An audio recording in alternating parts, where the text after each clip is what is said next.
નમસ્કાર મિત્રો, હું હરેશ. આજના આ વિડીયોમાં આપનું હાર્દિક સ્વાગત છે.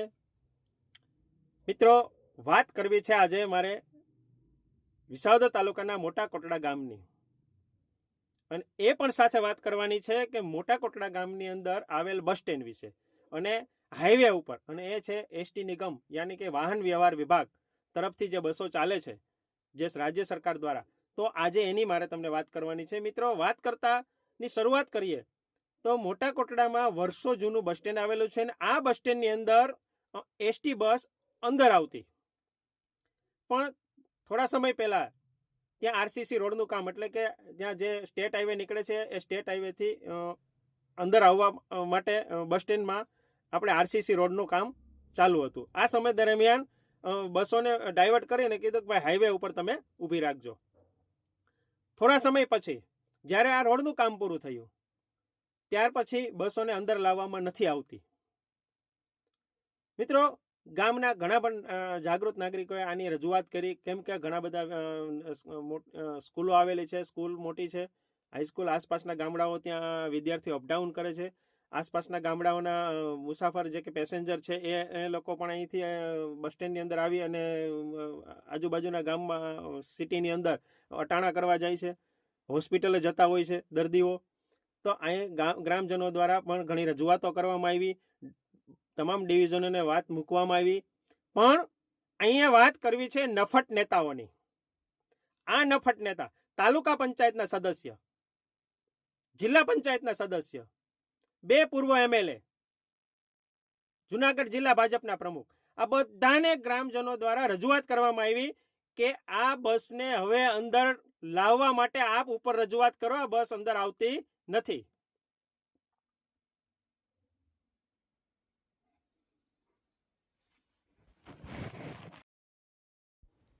જોજો આ નફટ નેતાઓને કે ગામની આગેવાની લઈને બેઠા છે, વિસ્તારની આગેવાની લઈને બેઠા છે, તાલુકાની આગેવાની લઈને બેઠા છે, છતાં પણ એમનાથી એક પણ બસ અંદર ના આવી શકી. આજે વિસાવદર ભેસાણની જનતા ધણીધોરી વગરની છે. એટલે કહેવાનું એટલું જ છે કે જો તમારાથી કંઈ ન થતું હોય તો તમે પ્રજાને ના પાડી દો. અમે તમને પ્રશ્ન પૂછીશું, તમારી સમક્ષ આવીશું, હજી તૈયારી રાખજો. તમે આ જનતાને તમે અવગણના નહીં કરશો. અમારે તમારી સમક્ષ હવે એવા પ્રશ્નો લઈને આવીશું જેનું તમારે નિરાકરણ કરવાનું છે. જે તમે વાયદાઓ આપ્યા છે, તમે વચનો આપ્યા છે, યાદ રાખજો.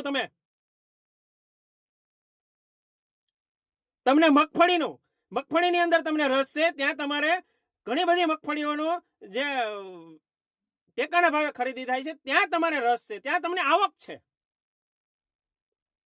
અરે, તમે આવક મેળવો, અમને વાંધો નથી, પણ તમારે અમારા વિસ્તારના કામો કરવા પડશે. તમને આ સાથે જે વિડીયો અમે દર્શાવી રહ્યા છે, વિડીયોની અંદર જોવો કે ખાલી ફક્ત એક અરજી જુનાગઢ ડિવિઝન, અમરેલી ડિવિઝનને આપવાથી જો જુનાગઢ ડિવિઝનની બસો અંદર આવવા માંડતી હોય, અમરેલી ડિવિઝનની 2-3 બસો અંદર આવવા માંડી. તારીખ 16ના રોજ સવારથી અને બપોર સુધી અમે બેઠા, ત્યાં વિડીયોને અમે આ શૂટ કર્યા, અને એમાં જુઓ તમે કેટલી બસો અંદર આવે છે. વાહન વ્યવહાર અધિકારી યાની કે ડીટીઓ, ડિસ્ટ્રિક્ટ ટ્રાન્સપોર્ટ ઓફિસર, જેઓના સૂચનો પણ આપવામાં આવ્યા છે ડ્રાઈવરોને, કંડક્ટરોને કે તમે બસ અંદર લઈ જાજો, છતાં પણ એ લોકો ઉડગણા કરે છે. તો શું અધિકારીઓ તમારું આ લોકો માનતા નથી?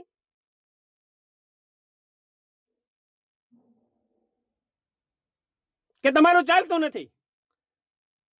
તમને 10 દિવસનું અલ્ટિમેટમ આપીએ છીએ કે 10 દિવસમાં તમામ બસોને જે અહીંયા અંદર બસ સ્ટેન્ડમાં, મોટા કોટડા ગામની અંદર બસ સ્ટેન્ડની અંદર બસ લાવવાની છે, એ લાવવાની છે. જો તમે આ આદેશોનું પાલન નહીં કરાવો તો અમે 10 દિવસની અંદર અલ્ટિમેટમ આપીએ છીએ કે અમે રોડ ચક્કાજામ કરી દેશું.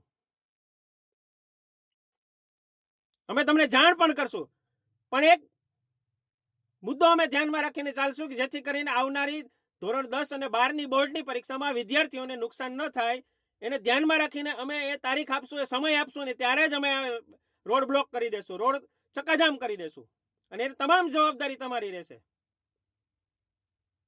એટલે સાલાવ તમે રાજ્ય સરકારને લાંછન લગાડો છો, લાંછન એના ઉપર. શું અધિકારી શાસન છે કે કર્મચારી શાસન છે? તો કર્મચારીઓ તો તમારું ન માનતા હોય તો નફટ છે તમને.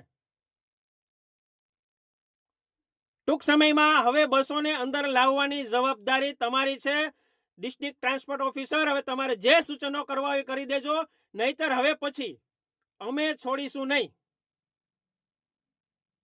આ મુદ્દા સાથે આજનો વિડીયો આપ સૌ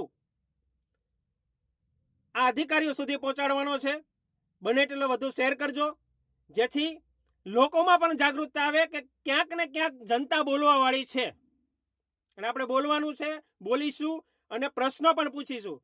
એટલે નફટ નેતાનો તો વારો જ છે પેલા. જય હિન્દ, જય ભારત.